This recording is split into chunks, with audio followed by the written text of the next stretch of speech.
Olá, meus amores do sexto ano. A Pro está de volta com mais uma aula. E a aula de número 26. Isso mesmo. Gente, o tema da nossa aula hoje é figuras de linguagem, parte 1, certo? Então, na aula 25 a gente estudou o quê? A gente estudou conotação e denotação, porque é o pontapé inicial para que a gente consiga entender as figuras de linguagem, certo? Então, fique agora com a aula da Pro. Para definição, o que é uma linguagem figurada?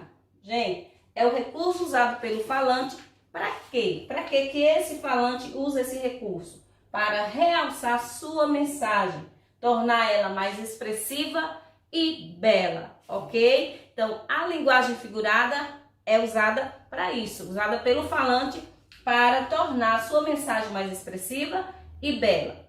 Então, nós iremos estudar nessa linguagem figurada as figuras de linguagem, certo? Então, o livro de vocês traz 12 figuras de linguagem.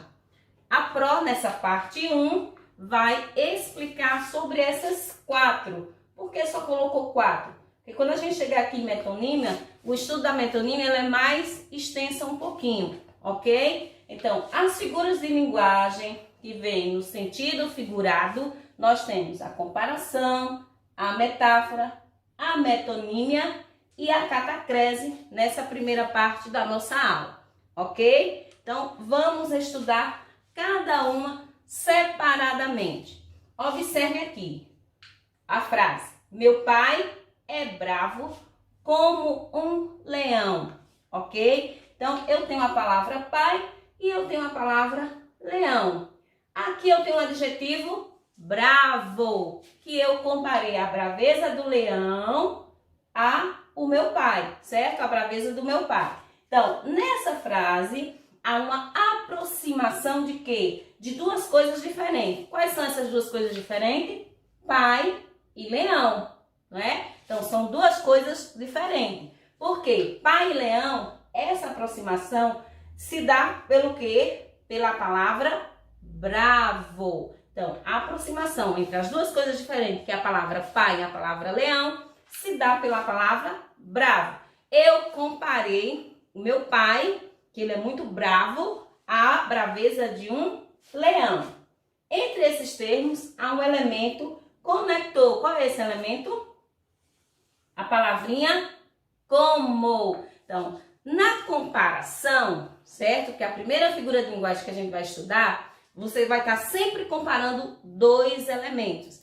E essa comparação se dá por essas palavrinhas, como, igual, certo? Então, vejamos aqui, ó.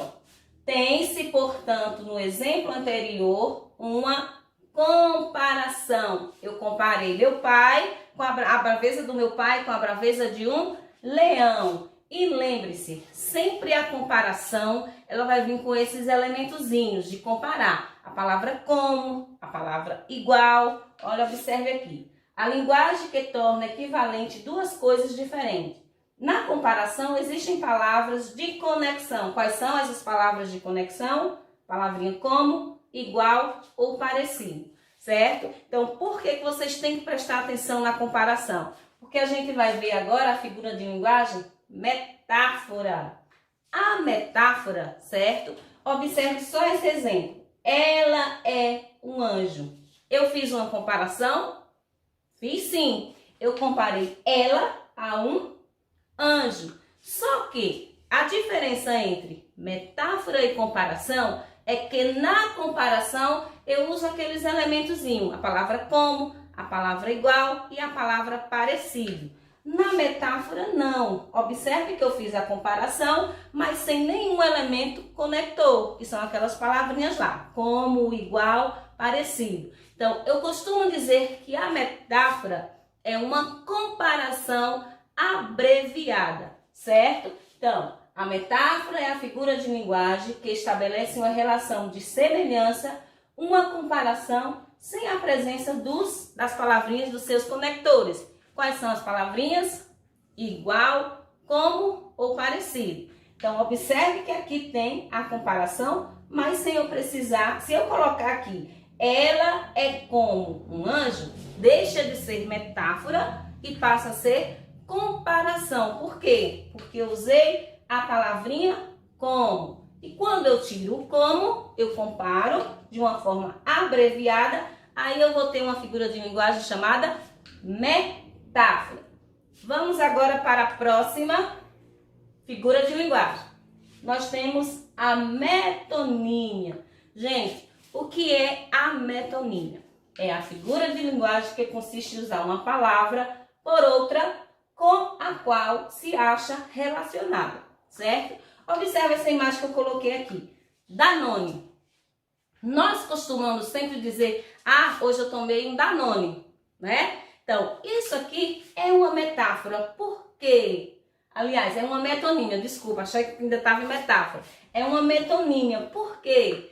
Nós, na verdade, quando falamos, hoje eu tomei Danone no café da manhã, eu quis dizer que eu tomei o quê? O iogurte, certo? Eu não tomei Danone. Danone é o quê? A marca do produto. Então, está aí a metonímia usada. Nós temos a metonímia que ocorre a parte pelo todo, o autor pela obra. A gente vai ver isso agora detalhadamente. Observe aqui, ó, o continente pelo conteúdo é um tipo de metonímia. Por quê? Quando eu digo continente pelo conteúdo, observe a frase. Tomei um copo de água. A gente sempre costuma falar dessa forma. Tomei um copo de água. Hoje eu jantei um pratão de sopa, professora. Certo? Então, a gente usou a figura de linguagem chamada metonímia. Por quê? Porque eu usei o continente pelo conteúdo. Quando eu falo aqui, tomei um copo de água, eu usei o continente que é copo para falar que eu tomei a água, que será o conteúdo, certo? Então, aqui é um tipo de metonímia. Vamos ver outro tipo. O autor pela obra. Quando ele diz aqui, ó, ele gosta de ler Agatha Christie, o que é que ele gosta de ler? Na verdade, ele gosta de ler a pessoa, o autor do livro? Não, ele gosta de ler o livro que é representado pela autora Agatha Christie. Então, aqui eu troquei. Coloquei o nome do autor para dizer que gosto de ler o livro, que é a obra dela. Então, aqui é mais um tipo de metonímia. Autor pela obra. Eu utilizo o nome do autor para dizer que li o livro daquele autor, certo? Vamos ver outro. Olha, observe aqui todas essas marcas. A marca pelo produto. É outro exemplo de metonímia. Sempre, menino, vai pegar ali um Bombril.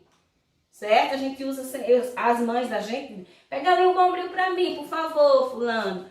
Na verdade, Bombril é o quê? É a marca. Aqui é uma esponja de aço, que tem Bombril, que tem Assolan. Nós também usamos, usei Rexona. Rexona é o quê? Antitranspirante. Nós usamos a marca. Então, a marca pelo produto é um tipo de metonímia. Também, eu já tomei Nescau no café da manhã, professora. Nescau, você tomou achocolatado. Nescau é a marca.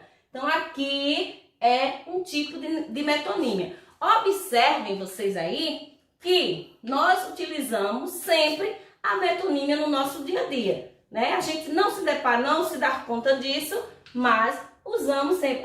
Eu quero um leite moça. Você quer um leite moça? Você está usando o nome da marca. Você quer um leite condensado. Hoje eu quero açaí com leite moça. Mas na verdade você quer açaí com leite condensado. Então você usou a marca pelo produto que você vai utilizar. Entendido até aqui? Então esses três tipos são tipos de metonímia. Então vamos ver outro tipo. Ó.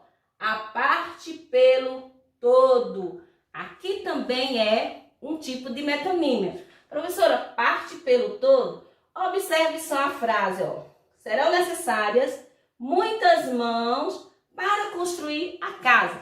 Observe que eu usei aqui, ó, a palavra mãos para identificar o quê? Se são necessárias muitas mãos, são necessárias o quê? Muitos pedreiros, muitos mestres de obras. Então, eu usei uma parte do corpo humano, que é as mãos, para indicar o todo. Então, é a parte pelo todo. Outro exemplo bem clássico, bem prático de a parte pelo todo é quando eu digo: há no Brasil muita gente sem teto. Então, quando eu uso a palavra teto, eu quis dizer que há no Brasil, que usei apenas uma parte da casa, né, que é teto, para indicar que há no Brasil muita gente sem moradia, sem casa, ok? Então, aqui é a parte pelo todo, que é também uma metonímia.